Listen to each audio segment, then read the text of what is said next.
మనం కోటగిరి పోతంగల్ ఉమ్మడి మండల జడ్పీటీసీ అయిన పుప్పాల శంకర్ గారితో ఉన్నాము. ఒక్కసారి ఆయనతో మాట్లాడి చూద్దాం. నమస్కారం సార్.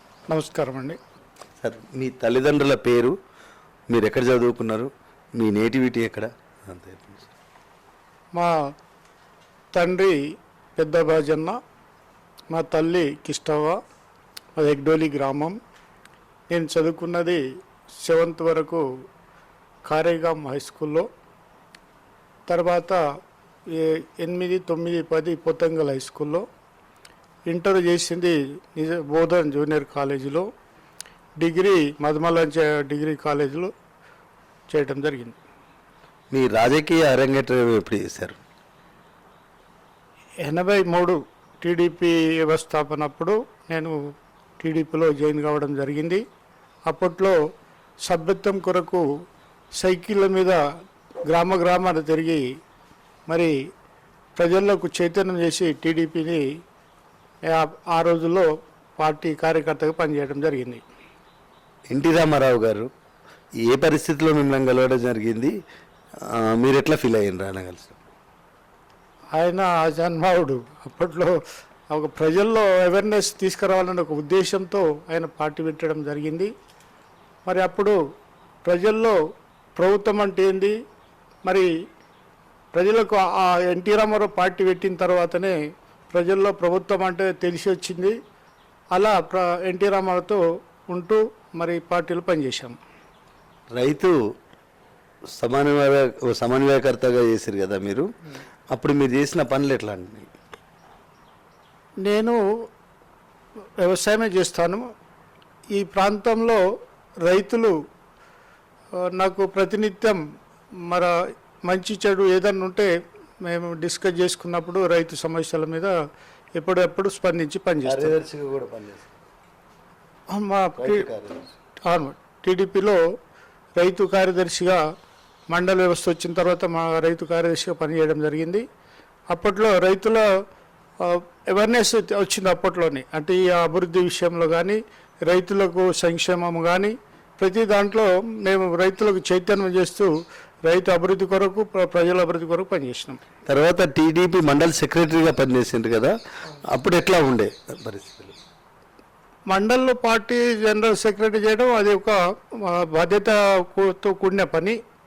టీడీపీ ఒక క్రమశిక్షణ గల పార్టీ. మరి సభ్యత్వం చేయాలి, విలేజ్ కమిటీలు వేయాలి, మండల కమిటీలు వేసుకోవాలి. మరి ఈ అన్ని పాత్ర పోషించాల్సిన అవసరం మండల పార్టీ జనరల్ సెక్రటరీ ఉంటుంది.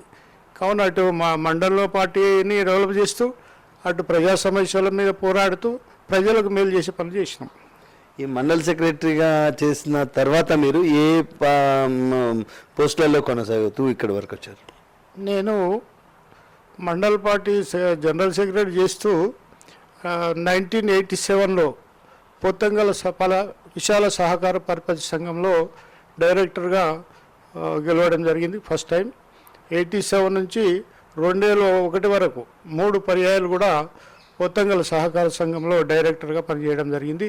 తదనంతరం 2001లో మా ఎగ్డోలి గ్రామ సర్పంచ్గా పనిచేయడం జరిగింది. మరి 2006లో మరి టీడీపీలో ఉన్నప్పుడు, చంద్రబాబు నాయుడు ముఖ్యమంత్రిగా ఉన్నప్పుడు ఎంపీపీగా కూడా పనిచేయడం జరిగింది. ఆ తర్వాత నేను 2011లో తెలంగాణ ఉద్యమంలో పనిచేసి 14లో మళ్ళీ జిల్లా పరిషత్ మెంబర్గా పనిచేయడం జరిగింది. తెలుగుదేశంలో ఎప్పటి వరకు కొనసాగారు మీరు? 2011 వరకు టీడీపీలో కొనసాగడం జరిగింది. తెలంగాణ ఉద్యమంలో మీ పాత్ర ఏంటి? తెలంగాణ ఉద్యమంలో ఉమ్మడి కోటగిరి మండలంలో ఉద్యమ నాయకులందరూ కలిసి మళ్ళీ మండల బాధ్యతలు నాకు అప్పచెప్పడం జరిగింది. మండల పార్టీ కూడా తెలంగాణ ఉద్యమంలో మండల పార్టీ అధ్యక్షుడు నన్ను ఎన్నుకోవడం జరిగింది. ఉద్యమంలో అందరినీ సమన్వయం చేస్తూ ఉద్యమంలో పనిచేయించాము. ఎంపీపీగా మీరు ఎన్నికైన తర్వాత, మీరు గెలిచిన తర్వాత ఎలాంటి అభివృద్ధి పనులు చేశారు? ముఖ్యంగా రైతులకు సంబంధించిన సమస్యలు కానీ సామాన్య ప్రజలకు సంబంధించిన విషయాలు కానీ ప్రతినిత్యం రోజు అక్కడ పోయి ఆఫీసులో కూర్చొని ఎవరు వచ్చినా వాళ్ళ సమస్యలు అడిగి తెలుసుకొని ఏ డిపార్ట్మెంట్ పని ఉంటే వాళ్ళకు సంప్రదించి పని చేయడం జరిగింది. జడ్పీటీసీగా కూడా మీరు గెలిచారు. అప్పుడు ప్రజలకు ఎట్లాంటి సేవలు అందించారు? జిల్లా పరిషత్ మెంబర్ అయిన తర్వాత నేను ప్రతినిత్యము ఏ గ్రామం నుంచి ఫోన్లు వచ్చినా వెంటనే స్పందించేవాడిని. మరి ఎవరు ఏ పెద్ద చిన్న అని తేడా లేకుండా ఎవరు ఫోన్ చేసినా స్పందించి వారి కొరకు పనిచేయడం జరిగింది. మరి రైతుల కొరకు రోడ్లు వేయడం కానీ ఏదైనా రైతుకు సంబంధించిన పనులలోనే ఎక్కువ ఇన్వాల్వ్మెంట్ ఉంటుంది. అది కనుక నేను రైతుల కొరకు కానీ ప్రజల కొరకు కానీ ఎల్లవెల్ల పనిచేస్తూనే ఉన్నాను. సర్పంచ్గా మీరు గెలిచినప్పుడు మీరు ఇచ్చిన పూర్తి హామీలు నెరవేర్చారా? ఎలాంటి డెవలప్మెంట్లు చేశారు? ఎన్ని కోట్లతో డెవలప్మెంట్ చేశారు? నేను సర్పంచ్ అనే పీరియడ్లో మనకు ఉపాధి హామీ పథకం ఒకటి వచ్చింది. దాంట్లో మా గ్రామానికి రోడ్ల సౌకర్యం సరిగా లేకుండా, చెరువులు సరిగా లేకుండా, పంట పొలాలకు పోయే రోడ్లు లేకుండా, ఇవన్నీ ప్రతిదీ నేను సర్పంచ్ అయిన తర్వాత కల్వర్ట్లు కానీ, డ్రైన్లు కానీ, మెటల్ రోడ్లు కానీ, సీసీ రోడ్లు కానీ, మరి పొలాలకు పోయే రోడ్లు కానీ ఇవన్నీ వేయించడం జరిగింది. జడ్పీటీసీ అయిన తర్వాత అభివృద్ధిలో భాగంగా ఫస్ట్ కోటగిరి హై స్కూల్లో సీసీ రోడ్ వేసి అక్కడ పిల్లలు కానీ ఏదన్నా పేరెంట్స్ మీటింగ్ కానీ ఒక ప్లాట్ఫారం చేయించాను. ఎందుకంటే ఇప్పుడు పిల్లలు చదువుకుంటున్న దాంట్లోనే ప్లాట్ఫారం కానీ మా కమ్యూనిటీ హాల్ సింకిలో కమ్యూనిటీ హాల్ కానీ మరి గ్రావెల్ రోడ్స్ పొలాలకు పోయేటి అంటే ఒక 5-6 గ్రామాల్లో వేయించాను. ఇటు టాక్లీ కానీ, సుంకిని కానీ, హెగ్డోలి కానీ, మా అంగరిగా ఫారంలో కానీ, అంగర్గాలో కానీ, మళ్ళీ అటు కోటగిరి కానీ, రాయకూరు కానీ, రాణంపల్లి కానీ ప్రతి గ్రామంలో రైతు పొలాలకు పోయే రోడ్లే వేయించాను, గ్రావెల్ రోడ్స్. పోచారం శ్రీనివాసరెడ్డికి మీకు మనస్పర్ధలు చాలా ఉండేవి అని వినిపించింది. ఏంటి ఆ మనస్పర్ధలు ఎందుకు వచ్చినాయి? మనస్పర్ధలు అంటే మేము పార్టీ కొరకు ఖచ్చితంగా పనిచేసేవాళ్ళం. మేము ఉన్నట్టు మాట్లాడేవాళ్ళము. కొందరు ఆయనకు ఏదో మాట ఏదో చెప్పిన మాటలేని కొద్దిగా ఆయనకు నాకు తెలియని అంతగా ఏం లేదు. తర్వాత కాంగ్రెస్లోకి వచ్చిన తర్వాత కూడా మీరు జెడ్పీటీసీగా నామినేషన్ వేశారు. చాలా కష్టపడి లాస్ట్ వరకు వచ్చి కొన్ని ఓట్లతోనే ఓడిపోవాల్సి వచ్చింది. దానికి కారణాలు ఏమంటారు? ఇప్పుడు కాంగ్రెస్ పార్టీలో 2019లో నేను జాయిన్ కావడం జరిగింది. అప్పుడు మరి నేను కాంగ్రెస్ పార్టీ కొరకు కష్టపడ్డాను, పనిచేశాను. మళ్ళీ నాకు జెడ్పీటీసీ టికెట్ ఇవ్వడం జరిగింది. నాకు ఎట్టి పరిస్థితులు గెలిపించాలని ఒక ఆలోచనతో ఉండి ప్రజలు కానీ కొంత డబ్బు మయము దానివల్ల మనకు కొంత ప్రజలు అదే అధికార పార్టీ టీఆర్ఎస్ ఉండటం వలన బెదిరింపులు చేయడం వల్ల మనం ఒక 1000 ఓట్లతో ఓటమి చేయడం జరిగింది. తర్వాత కాంగ్రెస్ మండల పార్టీ ప్రెసిడెంట్గా కూడా చేస్తున్నట్టున్నారు మీరు. అది కొడగిరి నుంచి పొత్తంగలు వేరైన తర్వాత కార్యకర్తలు మీటింగ్ ఏర్పాటు చేశాం. అందరూ కలిసి పార్టీ ప్రెసిడెంట్ ఎవరికి ఇవ్వాలని నేనే అందరికి అడిగినప్పుడు ఎవరు ఉండటానికి వీలేదన్నా నువ్వే ఉండని అందరూ కుమ్మడిగా చెప్పినా కూడా నాకు అర్థం చెప్పినా కూడా లేదు మేము వేరే పేరు చెప్పము నువ్వే ఉండాలని అందరి ప్రెజర్ పెట్టిన వల్ల నేను మండల పార్టీ అధ్యక్షుడిగా పనిచేస్తున్నాను. మీరు ముక్కుసూటిగా మాట్లాడతారని, ఎవరికి భయపడరని, మీకోసం మీ దగ్గరికి వచ్చి సహాయం అడిగిన వారికి ఎవరికి కాదనకుండా సహాయం చేస్తూనే ఉంటారు, మీ వంతు సహాయం చేస్తారని చెప్పి మీకు మంచి పేరు ఉంది. ఎట్లా ఫీల్ అవుతున్నారు? గర్వంగా ఫీల్ అవుతున్నాం. ఎందుకంటే నా సర్వీస్లో నేను ఎన్ని పదవులు చేసినా నేను అవినీతికి అవకాశం ఇవ్వలే. ఎవరన్నా అడిగితే వాళ్ళకు మోసపూరిత మాటలు చెప్పలే.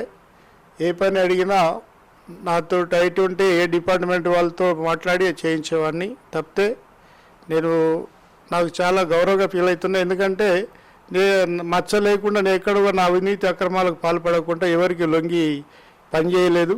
కావున నాకు గౌరవంగా ఉందని చెప్తున్నాను. మీరు ఆనంద్ నుంచి ఈ దేంట్లో అయితే పనిచేస్తూ వస్తున్నారో టీడీపీలో పనిచేశారు, కాంగ్రెస్లో పనిచేశారు, మళ్ళీ ఇప్పుడు కాంగ్రెస్లోనే కొనసాగుతూ ఉన్నారు. అంటే అప్పటి నుంచి అప్పటి రాజకీయాలకి ఇప్పటి రాజకీయాలకి ఏమైనా తేడా కనిపిస్తుందా? అప్పటి రాజకీయాలు, అప్పటి సమాజం వేరు, ఇప్పుడు సమాజం వేరు. అప్పుడు చాలా నమ్మకంగా ఉంటుంటే మాకు కూడా చాలా నమ్మకంగా పనిచేస్తుంది. నమ్మకంతో మేము పనిచేస్తుంటాం.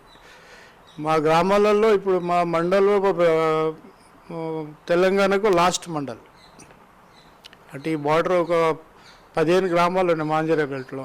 ఇవన్నీ కొంత స్పెషల్గా బ్యాక్వర్డే అయినా వాళ్ళు నమ్మకంగా ఉంటారు. వాళ్ళ కొరకు మేము పనిచేస్తున్నాం. ఇప్పుడు పోతంగల్ డెవలప్మెంట్ అయిందంటారా? ఇంకా కాకపోతే ఇంకేం డెవలప్మెంట్ కావాల్సి ఉందంటారు? మొత్తంగా డెవలప్ అయింది కాదని అనటానికి వీల్లేదు, కానీ కొంత సామాజికంగా కానీ కొంత రైతుపరమైన కొన్ని అవసరాలు కానీ సమాజంలో ఇప్పుడు రైతులకి వల్ల గిట్టుబాటు అయిన రేట్లు లేక కొద్దిగా ఇబ్బంది పడ్డారు. వీటి రోజులు కొద్దిగా సామాజికంగా వెనుకబడే ఉన్నారు, కానీ అభివృద్ధి అయితే జరుగుతున్నది. మీ కాన్స్టిట్యున్సీ ఎమ్మెల్యే అయిన పోచారం శ్రీనివాసరెడ్డి పరిపాలన ఎట్లా ఉంది? పోచారం శ్రీనివాసరెడ్డి గారు వారు ప్రజల కొరకు పనిచేస్తారు.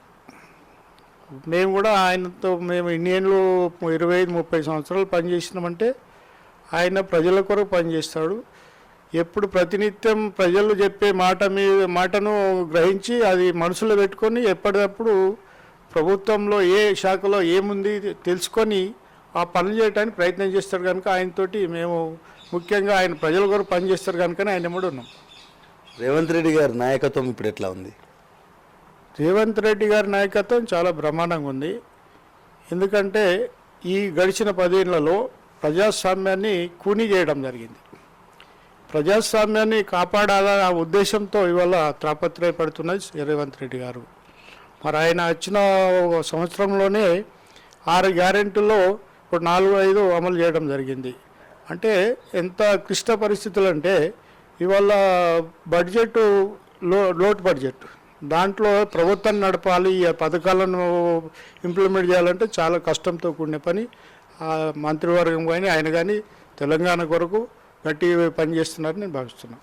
ఈ 6 గ్యారెంటీల్లో రేవంత్ రెడ్డి పూర్తిగా ఫెయిల్ అయ్యారని చెప్పి ప్రజలు అంటున్నారు, మీరేమంటారు? అంటే ప్రజలకు ఏమర్థమైందంటే గతంలో కేసీఆర్ ఆయన ఇంట్లోకే ఇయ్యలే, ఇష్టవారాజ్యంగా ఉన్న డబ్బులు అప్పనంగా ఖర్చు పెట్టించిండు. ఇది ప్రజలకు అది మంచి అనిపించింది. ఇవాళ కష్టపడి తెలంగాణను అభివృద్ధి చేయాలి, ఈ సంక్షేమ కార్యక్రమాలు చేయాలంటే కొంత సమయం తక్కువలో ఇన్ని స్కీములు ఇంప్లిమెంట్ చేసింది కనుక మళ్ళీ ఇంకా మంచి చేస్తారని ఒక మంచి అభిప్రాయం నాకు ఉంది. ఇప్పుడు ఈ ఉచితాలకు ప్రజల్ని అలవాటు చేయడం మంచిదంటారా? ఉచితాలకు ప్రజల్ని అలవాటు చేయడం వల్ల వాళ్ళు సోమరిగా తయారవుతున్నారు అని చెప్పి నిపుణులు అంటున్నారు, మీరేమంటారు? అది వాస్తవమే, కానీ తప్పదు.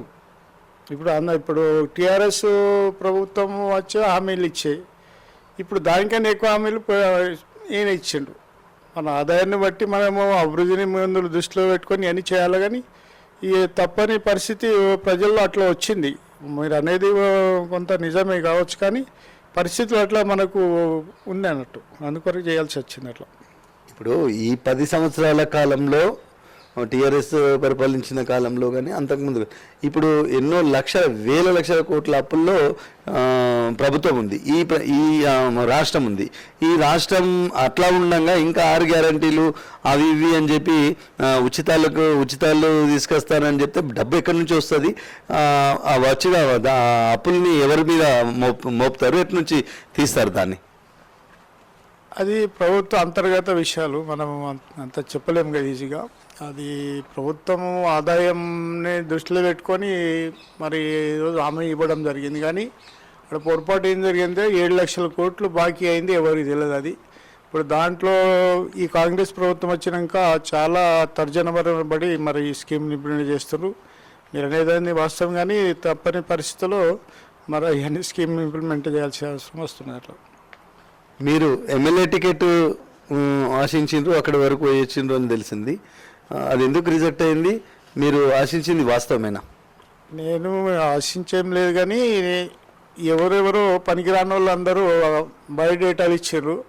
ఇక్కడ మా మండలంలో ఉన్న నాయకులందరూ మరి మీరెందుకు ఇవ్వద్దని ఒక సదుద్దేశంతో హైదరాబాద్ పోదామంటే అందరూ 50-60 మంది వెళ్ళి బయోడేటా ఇవ్వడం జరిగింది. అంతవరకు కానీ నేనేం ప్రయత్నం చేయలే. నాకు ఈ మనీ వాటికి అడగలే.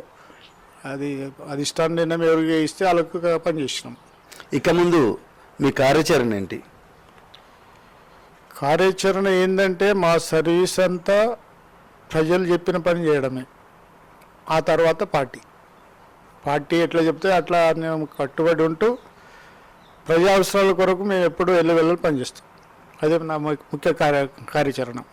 ఆల్రెడీ ప్రజల కోసం పనిచేస్తానే ఉన్నారు. ప్రజల గుండెల్లో నాటుకపోయి ఉన్నారు. ఇక్కడ ప్రజల గుండెల్లో ఇంకా ఏం చేస్తాం అనుకుంటున్నారు? అది పార్టీ ఏ నిర్ణయం తీసుకుంటే రిజర్వేషన్ ఏ విధంగా వస్తే మా ఏదైనా అవకాశం ఇస్తున్నప్పుడు పార్టీ కొరకు పనిచేస్తాం. నేను జెడ్పీసీ ఉన్నప్పుడు మా ఎగ్డోలి గ్రామం నందు ఇక్కడ బోర్లు ఎక్కువ వేయడం జరిగింది కనుక ఇక్కడ సబ్స్టేషన్ ఒకటి వేయడం జరిగింది.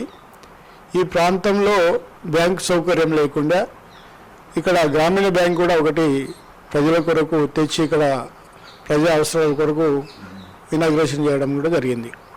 చివరిగా ఇటు ప్రజలకి అటు మీతో పనిచేసిన నాయకులకు కానీ మీ దగ్గర పనిచేసిన నాయకులకు కానీ ఇటు యువతకు కానీ మీరు ఇచ్చే సందేశం ఏంటి? ప్రజలకు కానీ యువతకు కానీ మేము ప్రజల కొరకు పనిచేస్తున్నాం కనుక మాతో మీరు కూడా సహకరించి మన ప్రాంత అభివృద్ధి కొరకు అందరూ సహకరించాలని నేను కోరుకుంటున్నాను. అదే చూసాం కదా, పుప్పాల శంకర్ గారు ఏం చెప్తా ఉన్నారు అంటే ఎన్నో ఆనాటి నుంచి ఈనాటి వరకు ఎన్నో పోస్టులలో కొనసాగుతూ ఇక్కడ వరకు వచ్చారు. అతడు ఏం చెప్తాడంటే ముక్కుసూటిగా మాట్లాడాలి, న్యాయంగా పోరాడాలి, న్యాయంగా ఏదన్నా ఉంటే సంపాదించుకోవాలి, న్యాయంగా చేయాలి. ఎవరు మా దగ్గరికి వచ్చినా కాదు అనకుండా వాళ్ళకి సహాయం చేసి పంపాలి. అంతే తప్ప మనతో అయింది కాంది నేను చేస్తాను అని చెప్పకూడదు అని చెప్తా ఉన్నారు. చూస్తూనే ఉండండి చట్టం టీవీ.